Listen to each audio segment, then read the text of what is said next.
दोस्तों 99% स्कैम होने के बाद लोग चुपचाप बैठ जाते हैं या फिर वे डर जाते हैं या फिर जिसने उनके साथ स्कैम किया उसको बार बार कॉन्टेक्ट करने की कोशिश करते हैं। तो यही गलती करने से वजह से उनका पैसा वापस नहीं मिलता है, क्योंकि लोगों को पता ही नहीं होता स्कैम होने के बाद क्या करना चाहिए जिससे उनका पूरा पैसा वापस आ जाए। अगर आपके साथ ऑनलाइन स्कैम हो गया, फिर ऑनलाइन फ्रॉड हो गया, तो आप कैसे उसके पैसे रिटर्न ले सकते हो, या फिर आप किसी भी तरह से आप अपना पैसा लॉस्ट कर चुके हो तो आप उस पैसे को रिटर्न ले सकते हो। तो आज की इस वीडियो में आपको बताने वाला हूँ कैसे आप साइबर क्राइम कमेंट कर सकते हो। तो चलिए बताता हूँ कैसे। सबसे पहले आपको अपने फोन में और पीसी में गूगल क्रोम ओपन करना है और आपको यहाँ पे सर्च करना है साइबर क्राइम पोर्टल और आपको फर्स्ट वाली वेबसाइट पर क्लिक कर देना है। और आप देख सकते हैं साइबर क्राइम की ऑफिशियल वेबसाइट ओपन हो चुकी है। यहाँ पर लिखा हुआ है national cyber crime report portal और रजिस्टर ए कंप्लीट पर क्लिक करना है। इसके बाद आपको यहाँ पर 3 ऑप्शन देखने को मिलते हैं। अगर आपके साथ वुमेन रिलेटेड या फिर चिल्ड्रन रिलेटेड क्राइम हुआ है तो आप पहले पर क्लिक करना है। अगर आपके साथ फाइनेंशियल फ्रॉड हुआ है तो आपको सेकंड वाले पर क्लिक करना है, या फिर आपको इसके अलावा कोई फ्रॉड हुआ है तो आपको अदर वाले पर क्लिक कर देना है। लेकिन मैं यहाँ पर फाइनेंस फ्रॉड वाले पर क्लिक करता हूँ क्योंकि मेरे साथ फाइनेंशियली फ्रॉड हुआ है, तो मैं सेकंड वाले पर क्लिक कर देता हूँ। उसके बाद यहाँ पर 3 ऑप्शन देखने को मिलते हैं। तो आपको फाइनेंशियल फ्रॉड रजिस्टर ए कंप्लीट पर क्लिक कर देना है। उसके बाद आपको फाइल ए कंप्लीट पर क्लिक कर देना है। उसके बाद इनके यहाँ पर कोई टर्म एंड कंडीशन तो आप उनको एक बार रीड कर सकते हैं। उसके बाद आपको यहाँ पर IF सेट कर देना है। रिपोर्ट करने से पहले आपको इनकी टर्म एंड कंडीशन बहुत ध्यान से पढ़ना है। और यहाँ पर लिखा हुआ भी है please keep this information read before filling और कंप्लीट। इनके कहने का मतलब है पहले ये इन्फॉर्मेशन आपको पढ़नी है, उसके बाद आपको अपनी कंप्लीट करनी है। और यहाँ पर लिखा हुआ मैंडेटरी इन्फॉर्मेशन और नंबर 1 बोलो इनसाइड डेट एंड टाइम। तो आपको साइबर क्राइम कंप्लीट करने के लिए आपको कुछ मैंडेटरी इन्फॉर्मेशन चाहिए होगी, जैसे कि यहाँ पर लिखा हुआ है इंसिडेंट डेट एंड टाइम, मतलब आपके साथ स्कैम कब हुआ, उसकी डेट क्या है, किस टाइम हुआ था। और सेकंड पे लिखा हुआ है incident detail minimum 204 actor without any special 4 actors. तो इसका मतलब क्या है, इनके कहने मतलब ये है, मतलब आपके साथ क्या घटना हुई, आपके साथ फ्रॉड कैसे हुआ है, तो उसकी रिपोर्ट मिनिमम 204 एक्टर की होनी चाहिए और वो भी विदाउट एनी स्पेशल 4 एक्टर्स के, जिसमें की कोई भी स्पेशल 4 एक्टर नहीं होना चाहिए। और थर्ड पे लिखा हुआ है soft copy of any national ID, voter ID, driving licence, passport, PAN card, Aadhaar card of a complete in JPEG, PNG format file size should not more than 5 MB। तो आपको इनमें से कोई भी ID प्रूफ देना होगा। तो साइज जो होना चाहिए 5 MB से कम होना चाहिए, 5 MB से ज्यादा नहीं होना चाहिए। और 4 पर लिखा हुआ in case of financial fraud please keeping following information ready. ये कहने का मतलब हुआ है अगर आपके साथ किसी भी तरह का ऑनलाइन फ्रॉड हुआ है तो आपको उसकी कुछ इन्फॉर्मेशन रेडी करके रखनी है। तो आपके पास बैंक और मर्चेंट का नाम होना चाहिए, जैसा कि आपके साथ बैंक के साथ कोई ट्रांजैक्शन हुआ है तो आपके पास बैंक वर्ल्ड मर्चेंट का नेम होना चाहिए। और साथ ही आपके पास 12 डिजिट ट्रांजैक्शन ID होना चाहिए, या फिर आपके पास UTR नंबर होना चाहिए। और यहाँ पर लिखा हुआ डेट ऑफ ट्रांजैक्शन, मतलब आपके साथ फ्रॉड कब हुआ है उसकी आपके पास डेट भी होनी चाहिए। और यहाँ पर लिखा हुआ फ्रॉड अमाउंट, मतलब आपके साथ कितने का स्कैम हुआ है, जैसे कि 10,000, 20,000, 50,000, तो आपको अमाउंट भी पता होना चाहिए कि आपके साथ कितने का स्कैम हुआ है।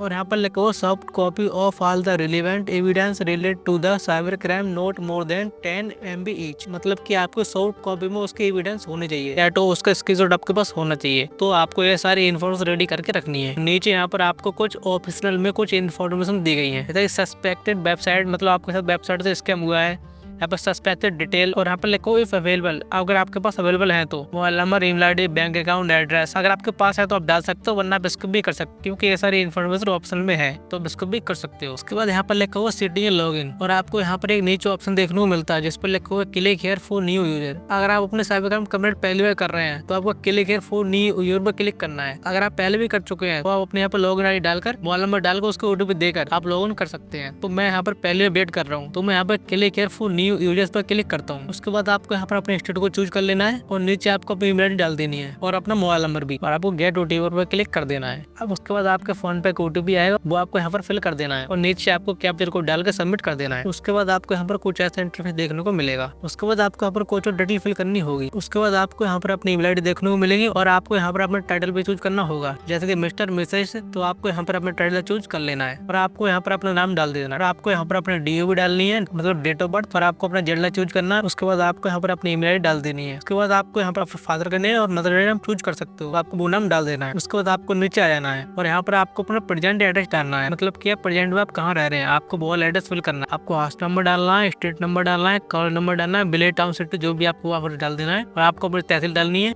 और आपके यहाँ कंट्री पहले से शो हो जाएगी और साथ ही आपके स्टेट भी। और आपको यहाँ पर अपनी डिस्ट्रिक्ट चूज करनी है और आपको यहाँ पर पुलिस स्टेशन भी चूज कर लेना है और अपने एरिया का पिन कोड डाल के नीचे सबमिट कर देना है, सेव एंड कंटिन्यू पे कर देना है। उसके बाद दोस्तों यहाँ पर कुछ ऐसा इंटरफेस देखने को मिलेगा और आप यहाँ पर देख सकते हैं incident details, suspected detail, complaint details और प्रीव्यू एंड सबमिट। आपको यहाँ पर इंसिडेंट डिटेल डाल देनी है, जैसे कि आपके साथ ऑनलाइन फ्रॉड हुआ था। उसके बाद आप देख सकते हैं सब कैटेगरी ऑफ कंप्लेंट, और आप यहाँ पर देख सकते हैं आधार इनेबल पेमेंट सिस्टम, मतलब आपको स्कैम किसके द्वारा हुआ है, तो आपको यहाँ पर चूज कर लेना। जैसे कि मैं यहाँ पर यूपीआई रिलेटेड फ्रॉड चूज कर लेता हूँ, मतलब कि आपके साथ स्कैम किसके द्वारा हुआ है। तो मेरे साथ यहाँ पर यूपीआई रिलेटेड फ्रॉड हुआ है, तो मैं यहाँ पर यूपीआई रिलेटेड फ्रॉड चूज कर लेता हूँ। उसके बाद यहाँ पर लिखा हुआ हैव यू लॉस्ट मनी, मतलब कि आप अपने पैसा लॉस्ट कर चुके हो फिर नहीं। तो मैं यहाँ पर यस कर देता हूँ क्योंकि मेरे पैसा लॉस्ट हो चुका है, तो मैं यस कर देता हूँ। और आप देख सकते हैं यहाँ पर लिखा हुआ है विक्टिम अकाउंट डिटेल, मतलब कि जिसके अकाउंट से पैसा कटा हुआ है। तो यहाँ पर आपको विक्टिम अकाउंट डिटेल डाल देनी, जैसे कि मेरा बैंक ऑफ इंडिया के द्वारा कटा है, तो मैं यहाँ पर बैंक ऑफ इंडिया चूज कर लेता हूँ। उसके बाद आपको यहाँ पर वॉलेट चूज कर लेना है, तो मैं यहाँ पर गूगल पे चूज कर लेता हूँ। उसके बाद आप हमारे अकाउंट नंबर डाल सकते हो, वॉलेट आईडी डाल सकते हो, मर्चेंट आईडी डाल सकते हो, यूपीआई आईडी डाल सकते हो। और यहाँ पर मैं अपने ट्रांजेक्शन आईडी भी डाल देता हूँ। उसके बाद आप देख सकते हैं अमाउंट का ऑप्शन आ रहा है, मतलब कि आपके कितने का फ्रॉड हुआ था। तो जैसे कि मेरे साथ यहाँ पर 20,000 का फ्रॉड हो चुका है, तो मैं यहाँ पर 20,000 रुपये डाल देता हूँ। और आपको यहाँ पर ट्रांजेक्शन डेट भी डालनी है, मतलब कि आपका अमाउंट किस डेट पर कटा हुआ है, तो यहाँ पर आपको वो डिटेल भी डाल देनी है। और नीचे आपको एक्सपेरिमेंट टाइम भी चूज कर लेना है, जैसे कि आपका अमाउंट किस टाइम पे कटा हुआ है, तो आपको यहाँ पर वो टाइम भी चूज कर लेना है। रेफरेंस नंबर में आपको रेफरेंस नंबर डाल देना है, अगर आपके पास रेफरेंस नंबर तो आप डाल सकते हो, वरना आप इसको छोड़ सकते हो। उसके बाद यहाँ पर लिखा हुआ है do you have suspect account detail, अगर आपके पास सस्पेक्ट अकाउंट डिटेल है तो आप यस कर सकते हो, और नहीं है तो नो कर सकते हो। तो जैसे कि मेरे केस में मेरे पास सस्पेक्ट अकाउंट डिटेल नहीं है, तो मैं नो कर देता हूँ। उसके बाद यहाँ पर लिखा हुआ है approximated date and time of incident reviewing of content, मतलब कि आपको जो अकाउंट कटा है वो कुछ डेट में कटा है, कितने बजे कटा है, तो यहाँ पर वो टाइम और डेट आपको चूज कर लेनी है। उसके बाद देख सकते हैं यहाँ पर लिखा हुआ है there any delay in reporting, मतलब कि आप रिपोर्ट करने के लिए आपने कोई टाइम को डिले किया है, तो आपको यहाँ पर यस कर देना है। जैसा कि आपके साथ फ्रॉड कल हुआ था और रिपोर्ट आप आज कर रहे हैं, आपको यस करना है। अगर आपने कोई भी डिले नहीं किया, आप अभी भी कंप्लेंट कर रहे हो, तो आपको नो करना है। उसके बाद आप यहाँ पर देख सकते हैं where did the incident occur, मतलब कि आपके साथ फ्रॉड किसके द्वारा हुआ है, जैसे कि ईमेल के द्वारा हुआ है, फेसबुक के द्वारा, इंस्टाग्राम के द्वारा हुआ है, स्नैपचैट के द्वारा हुआ है, यहाँ पर आपके साथ व्हाट्सएप के द्वारा हुआ है, मतलब कि जिसने आपके साथ फ्रॉड किया था उसने किसके द्वारा किया था। तो मेरे केस में यहाँ पर टेलीग्राम के द्वारा हुआ है, तो मैं यहाँ पर टेलीग्राम चूज कर लेता हूँ। और नीचे आपको टेलीग्राम वाला ऑप्शन को भी फिल कर देना है। यहाँ पर लिखा हुआ सपोर्टिंग एविडेंस, मतलब कि आपके पास कोई एविडेंस है, जैसे कि आपका स्क्रीनशॉट आपको यहाँ पर चूज फाइल करके सबमिट कर देना है, तो आपको यहाँ पर वो अपलोड कर देना है। और यहाँ पर लिखा हुआ है please provide any additional information about the incident, तो आपको यहाँ पर 2 से स्पेसिफिक कैरेक्टर में लिख देना है कि आपके साथ ऑनलाइन फ्रॉड कैसे हुआ था। तो आपको यहाँ पर सारी इन्फॉर्मेशन दे देनी है, तो आप यहाँ पर हिंदी और इंग्लिश दोनों में लिख सकते हो। जैसा कि आपके पास किसी का कॉल आया था या फिर आपके टेलीग्राम पर मैसेज आया था, तो आपको यहाँ पर सारी इन्फॉर्मेशन दे देनी है कि उसने मेरे से ओटीपी मांगी थी और मैंने उसको ओटीपी दी, तो आपको ऐसे करके आपको सारी इन्फॉर्मेशन फिल कर देनी है। और कम से कम यहाँ पर 200 स्पेशल कैरेक्टर्स होने चाहिए। उसके बाद आपको यहाँ पर save as draft and next पर क्लिक कर देना है। उसके बाद आप यहाँ पर अगले पेज पर आ जाएंगे। उसके बाद आप यहाँ पर देख सकते हैं सस्पेक्टिव डिटेल, अगर आप उस व्यक्ति के बारे में कुछ जानते हैं तो आपको टिक कर देना है और आपको यहाँ पर उसका नाम डाल देना है और आपको यहाँ पर उसकी डिटेल को फिल कर देना है। जैसे कि आप यहाँ पर उसका नाम जानते हैं तो आपको यहाँ पर नाम डालना है, या फिर आपके पास कोई उसकी ईमेल आईडी है, मोबाइल नंबर है, फिर उसका पैन कार्ड नंबर, तो आपको यहाँ पर वो आईडी चूज कर उसका आईडी नंबर डाल देना है। अगर आपके पास उसके आईडी का कोई प्रूफ है तो आपको उस फोटो को चूज करके यहाँ पर डाल देना है। नीचे यहाँ पर लिखा हुआ है do you want to share address of suspected, अगर आपके पास उसका एड्रेस है तो आपको यस करना है, नहीं है तो नो करना है। अगर आपके पास कोई भी डिटेल नहीं है जिसने आपके साथ ऑनलाइन फ्रॉड किया था तो आपको टिक को हटा देना है। तो आपको save and draft and next पर क्लिक कर देना है। उसके बाद आप नेक्स्ट पेज पर पहुंच जाएंगे कंप्लेंट डिटेल्स पर। उसके बाद आपको यहाँ पर कंप्लेंट डिटेल देखने को मिलेगी जो आपने फिल की होगी। उसके बाद आप यहाँ पर लास्ट में आएंगे तो यहाँ पर लिखा हुआ है रिलेशनशिप विद द विक्टिम, तो अगर आपके साथ ऑनलाइन फ्रॉड हुआ है तो आपको सेल्फ करना है, या फिर आप किसी और की कमेंट फिल कर रहे हैं तो आपको उस हिसाब से चूज कर लेना है, या फिर आप अपने किसी फैमिली मेंबर की रिपोर्ट कर रहे हैं तो आपको वहाँ पर चूज कर देना, जैसे कि आप अपने फादर की कमेंट फिल कर रहे हो या फिर आपका भाई है, जो भी है आपको चूज कर लेना है। तो यहाँ पर मैं अपने कमेंट को खुद फिल कर रहा हूँ, तो मैं यहाँ पर सेल्फ चूज कर लेता हूँ। और यहाँ पर नीचे लिखा हुआ है please upload any national ID of victim, मतलब कि जिसके साथ भी ऑनलाइन फ्रॉड हुआ है उसको आपको यहाँ पर आईडी अपलोड करनी है। तो यहाँ पर आप कोई भी नेशनल आईडी दे सकते हो, जैसे कि Aadhaar card, driving licence, voter ID. तो यहाँ पर आपको अपनी कोई भी आईडी अपलोड कर देनी है। आईडी को चूज करने के लिए आपको चूज फाइल पर क्लिक करना है और आपको यहाँ पर अपनी आईडी को चूज कर लेना। उसके बाद आपको अपलोड पर क्लिक कर देना है। उसके बाद आपको यहाँ पर सेव एंड प्रीव्यू पर क्लिक कर देना है। जैसे ही आप सेव एंड प्रीव्यू वाले पर क्लिक करेंगे उसके बाद आप यहाँ पर नेक्स्ट पेज पर आ जाएंगे